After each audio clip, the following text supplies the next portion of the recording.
গাছের ওপরে তো আমাদের বর্ষাতে জল হওয়ার কারণে গাছের কিছু ডাল ভেঙে গেছিলো, যেই কারণে দেখতে পাচ্ছেন এই গাছটা পুরো ভেঙে দেবো এখন। আর এই গাছটাও কেটে একটা ভালো একটা আম গাছ লাগাবো। আমাদের ঘরে একটা আম গাছ নেই, তো তার কারণে একটা আম গাছ লাগাবো। আর এই দেখেন, দেখতে পাচ্ছেন ওপর থেকে ভিউ। এই দেখেন গাছ কাটছি, নিচে সব নিতে চলে এসছে, গাছের ডাল নিতে চলে এসছে।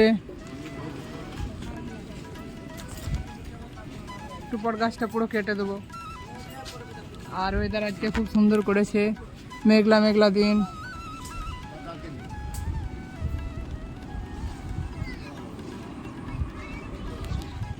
গাছটা কাটতাম না, কাটার একটা কারণ হচ্ছে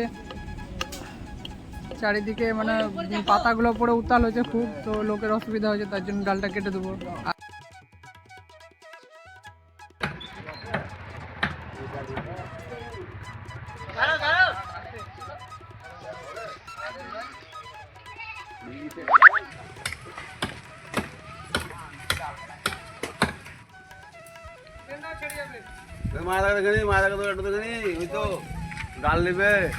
আমাদের এখন গাছ কাটা হয়ে গেছে, দেখতে পাচ্ছেন ডাল পুরো কেটে কমপ্লিট করে দিয়েছি। এবার গাছটা কাটবো।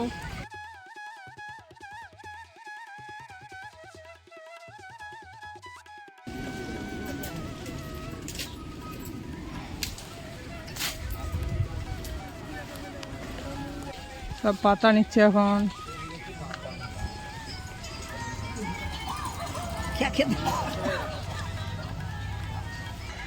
খুব কষ্ট করে গাছটা লাগিয়েছিলাম, যত্ন করে, কিন্তু শেষমেশ কাটতে হলো। একটাই কারণ এই গাছটাতে কোনো ফল দিচ্ছিল না, আর পাতা টাতা পড়ে খুব উতাল হয়েছিল। তো আর এটা কেটে দেখলাম একটা আম গাছ লাগিয়ে দেবো, যাতে কী হবে, একটা ফল ভবিষ্যতে ভালো পাবো। তো তার জন্য গাছটা কাটলাম, না তো সহজে কোনো গাছ কাটি না। আর আপনাদের কাউকে গাছ কাটতে বলছি না, কেউ গাছ কাটিয়ে না। গাছ আমাদের প্রাণ, গাছ আছে বলেই আমরা আছি। তো যদিও একটা গাছ কাটেন, তার বদলে আর দুটো গাছ লাগান। যেমন আমি কি করবো, এখন একটা গাছ কাটলাম, তো আর একটা গাছ লাগাবো।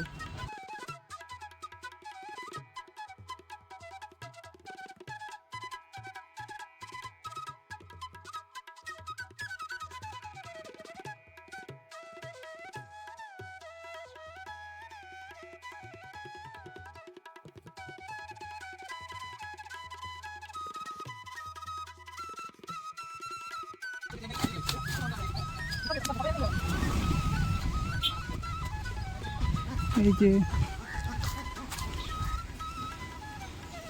আর এই গাছের গোড়া হচ্ছে এইটা।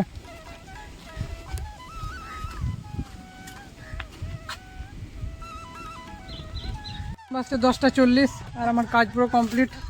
মোটামুটি সকাল 7টা থেকে লেগেছিলাম, 7টা থেকে 8টা 9টা 10টা 11:30 বাস কাজ কমপ্লিট হয়ে গেছে। এবার চান টান করে মুড়ি খাবো গা। তো দেখা হচ্ছে আপনাদের নতুন ব্লগে। তো আজকে ভিডিওটা ভালো লাগলে লাইক কমেন্ট শেয়ার করবেন। দেখা হচ্ছে আবার নতুন ভিডিওতে। টাটা।